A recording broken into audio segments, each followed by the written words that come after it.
The hangar was calm, holograms drifting across polished floors, advertisements promising comfort and certainty. I stood there longer than necessary, watching light move across the hull, unaware that this run would take me somewhere I had never been before. After my first solo run, I understood something clearly. Cargo does not forgive assumptions. It rewards attention. This time I was not here out of necessity. I was here to choose deliberately. I studied the commodities screen longer than I needed to, numbers scrolling past like they always do. But I was not looking for profit alone. I was listening for echoes of advice I had once been given and nearly ignored. Elias used to say cargo tells a story before you ever accept a contract, where it comes from, where it goes, and who depends on it arriving intact. If you learn to read that story, the run will usually tell you how dangerous it wants to be.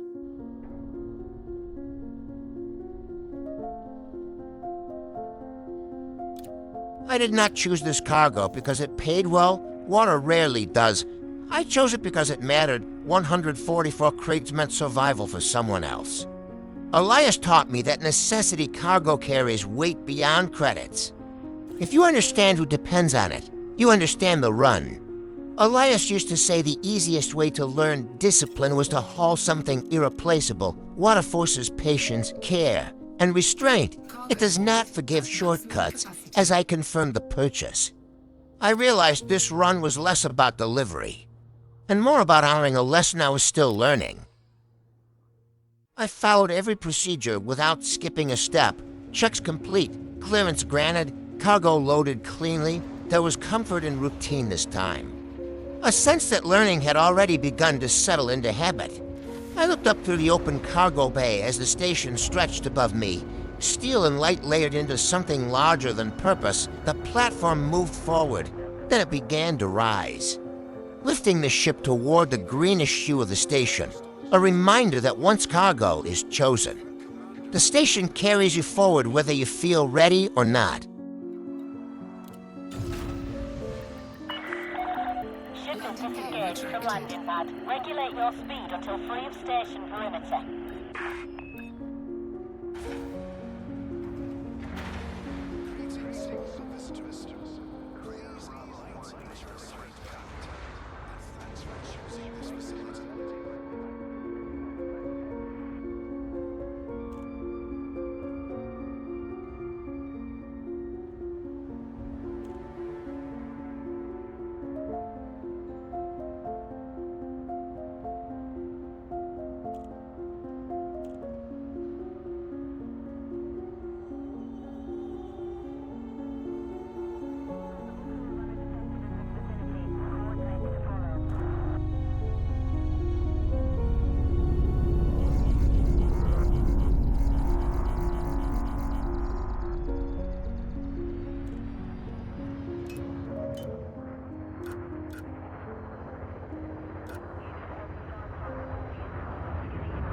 The ship lifted smoothly, and the station fell away behind me, Pippin Gateway shrinking into structure and light.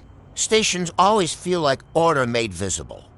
And I carried that order with me as I aligned for the jump.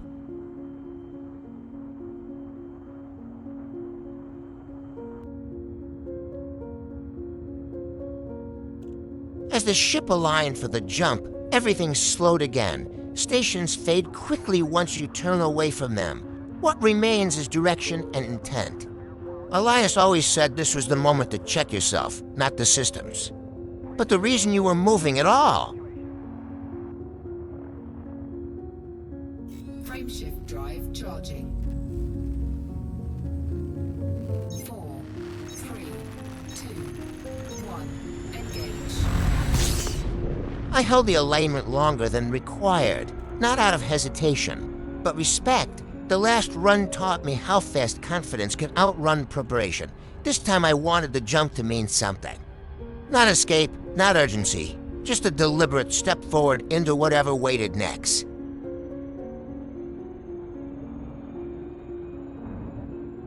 Frameshift drive charging. It was not the jump that changed the run. It was the realization that came afterward. This delivery did not end in a station, it ended on a planet. My first. I had flown past worlds before. Never toward one.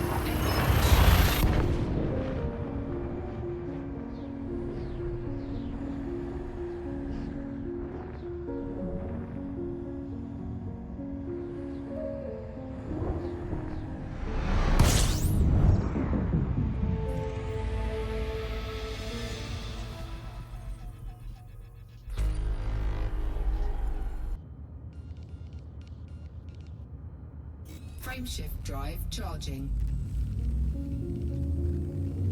4, 3, 2, 1. Engage. The navigation panel waited without judgment. Systems do not care why you choose a destination, only that you do. I studied the route one more time. Distance, gravity, consequence. Elias taught me that selecting a destination is an admission of intent, once chosen. The run already owns a piece of you.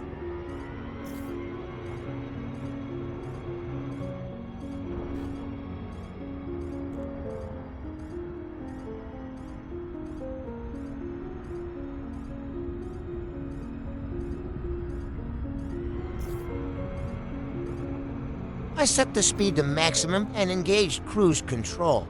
Not to rush, but to commit. This was the point where hesitation stops being caution and starts becoming fear. The ship leaned into motion and carried the decision forward from here on. Learning would happen whether I was ready for it or not.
Approach speed became the lesson faster than I expected. Orbit closed in quickly.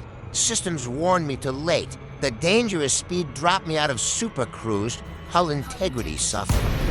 Frustration followed immediately. Consequences do not wait for permission.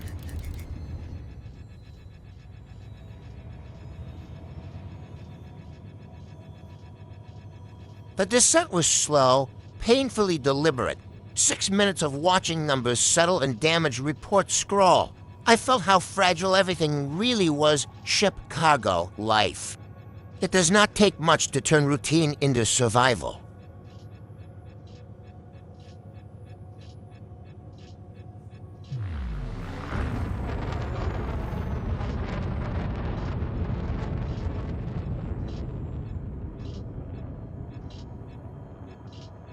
During the long approach, Elias filled the silence. His routines, his insistence on respect for speed and distance. I knew exactly where I had failed him, not by ignorance, but by forgetting to slow down.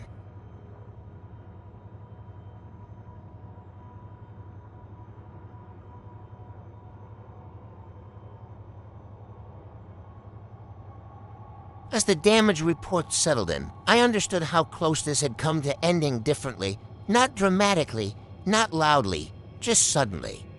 Elias warned me that space rarely announces its intentions. It simply waits for you to make a mistake. This was my second mistake in as many runs.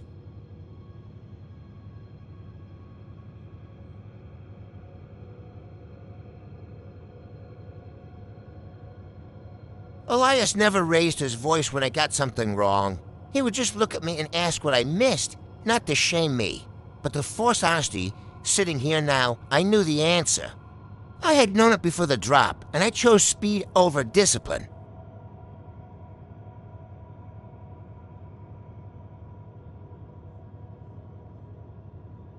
That failure almost cost me everything. Ship, cargo, life. Elias taught me that survival is not about knowing the rules. It is about respecting them every time. Forgetting a lesson does not erase it. It only makes it more expensive. Inside the cockpit, the planet was still just instruments and readings, altitude ticking down, velocity settling. I trusted what the ship was telling me more than what I imagined outside. This was not about seeing the surface yet. It was about respecting the numbers guiding me toward it. After the mistake, every indicator felt louder: speed, angle, descent rate. Not warnings anymore, but guidance. Elias always said the ship will tell you the truth if you are willing to listen closely enough. I kept my eyes forward and my hands steady, letting each adjustment finish before making the next. Hope did not come from optimism here. It came from control slowly returning. One corrected input at a time.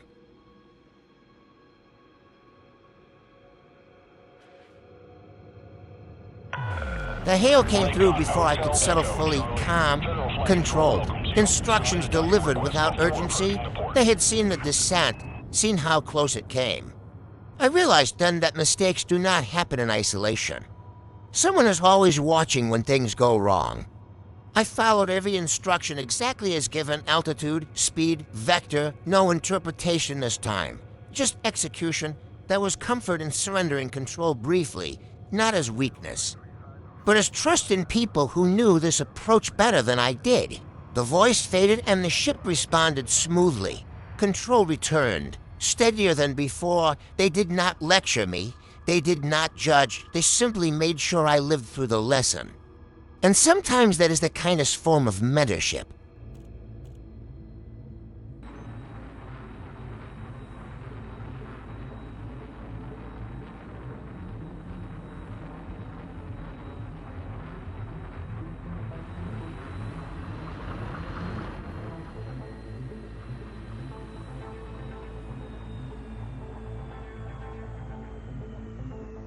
When Finch installation finally came into view, something felt off. Someone there knew my name, a familiarity I had not earned yet. Elias had mentioned this place once, casually. Like it mattered more than he let on.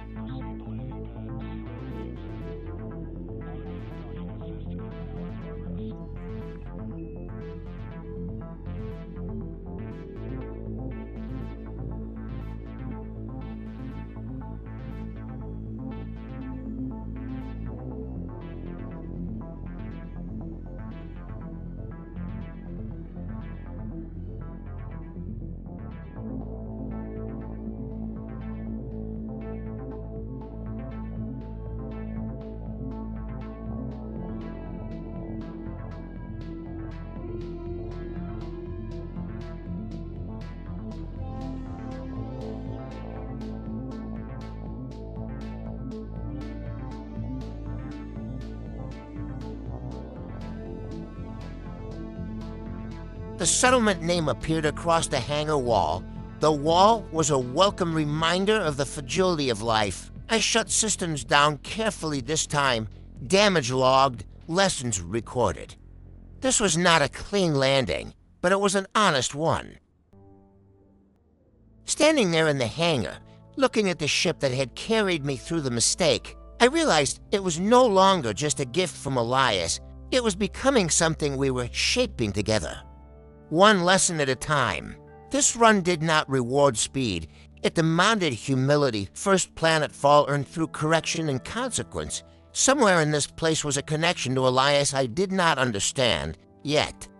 And for the first time, the mystery was no longer somewhere out there. It was already moving toward me.